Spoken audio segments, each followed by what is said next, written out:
Our next speaker comes from our sister city to the north, Denver, Colorado, that has been enjoying a prospering light rail for about 6 years before us. And having been to Denver often and have had a chance to ride the light rail system there, it is a very enjoyable ride. Paul Campbell, a fellow architect with the firm Kephart Community Planning and Architecture firm, has a wonderful logo. He says, "Everyone deserves a well-designed place to live." And his firm has been dedicated to doing that and has been focusing on transit-oriented design. And it's a pleasure to have him with us today. We just had him down here a couple weeks ago where he joined the class of 2009 MRED program for their final presentations, which included a transit-oriented design. So we appreciated his great insights, and I know we'll learn a lot more from Paul this morning.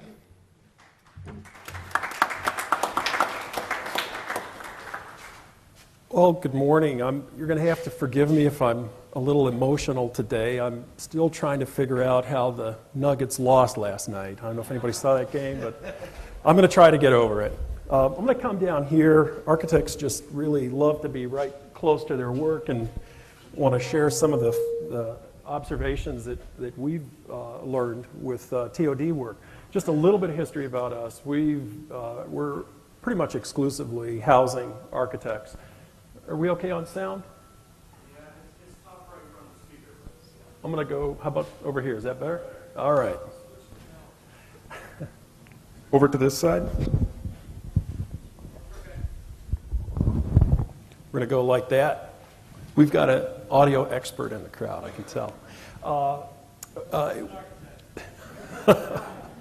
You're an expert on everything then. We've done a number of TODs in the Denver market. That's really where we've learned our trade over the years. Probably in the last 5-6 years, we've got 8 that are either built or in design or construction of some phase. The first thing I want to do today is share some images from one of our better, what I'll call community designs as it relates to TOD. In fact, we've sort of, in our office, coined the acronym TOC. We think that when you're designing a long light rail, to the extent you really think about it as a community, as opposed to that individual development that tends to be a more successful job. Earlier on, I would say a number of the works we did were, very much that jewel of a project all by itself. As we started to learn more about how to effectively design a long light rail, in Denver anyway, we started to realize how solutions that allow themselves to open up to the community, not all jobs can do this, but to the extent that design can really open up to the community, they tend to be more successful jobs. And we'll talk about this one first. This is just a little orientation.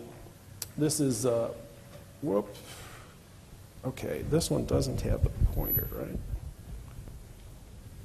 This is a quick map of Denver's light rail, the amount that's in right now, central business area. This is the south leg, and we're going to specifically talk about this area right here. This is a blow-up of this set. This is, for those of you familiar with Denver, that's our tech center area. We're just a little bit south of there. It's actually the Inverness Business Center. This is right here is I-25. That's the major organizing north-south in Denver, and our light rail parallels it right here.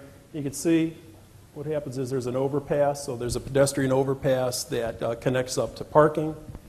And interesting about this community, it really has a lot to offer. The project we're going to talk about is bounded in this area, and you can see a lot of activity around it. It's been really neat having, a small executive golf course nearby. Whenever you think of high density, light rail, golf course isn't one of those things that comes to mind, but that's certainly been a huge plus for this project. Like all good community design, what you're going to see here on Villaggio, this was developed by Metropolitan Homes, is a mixture of product. Smaller density along the golf course, some buildings that have some higher density, exclusively housing, And then this is an interesting building. This was a combination of condo and retail. That was designed by Meeks and Partners. So I think another thing that adds some character to projects like this is that they get to be a certain size. We actually welcome the ability to work with other designers. I think overall for a community kind of character, having a couple of different types of people's thoughts to solving the problems is a good thing. This gives you a little more of an idea of the organization of that site plan. Here's that golf course. This is that overpass. Right now, today, that pedestrian stops here. Eventually, it's going to cross the street and drop right onto the property. And the feedback we get from the salespeople is that even today, without that connection, more than half of the people buying at this community, light rail, the use of light rail has been the major influencing factor for purchasing out there. Interesting thing, I don't have an image of it, but an interesting thing that happens, this is that building that Meeks has done. There's actually a hole in the building at grade right here. There's retail at the first floor, and one of the things that this plan does is it disperses a lot of various outdoor community spaces throughout the property. And having these outdoor spaces, that's really been a hallmark of metropolitan homes over the years. When you link that up with the whole idea of being on the light rail, it's just made for a community that has a lot of value. This is some representative architecture. There's a mix of product. Again, you're seeing a lot of detail around the circulation, the pedestrian circulation. Again, that great adjacency to golf course sure doesn't hurt.